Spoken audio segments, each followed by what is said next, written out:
ও আর 2 আপু যায়। তো ও এখানে একদম উপস্থিতি ছিল না, ও বলছে তুমি তুমি ওদেরকে নিয়ে যাও।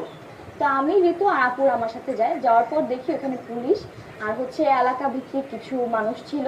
তো তারা সবকিছু কিন্তু ওইখানে অলরেডি যাচাই করা হয়ে গেছে, ওরা কিন্তু স্বীকারও করে ফেলছিল যে হ্যাঁ আমাদের মানে আমরা করবো সাইন করে তারপরে ওইখান থেকে যাবে, ওরা নেক্সট টাইম কখনো এগুলো করবে না।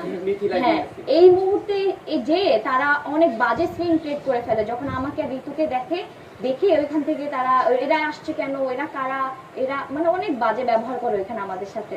তো ওইখান থেকে আমরা চলে আসি।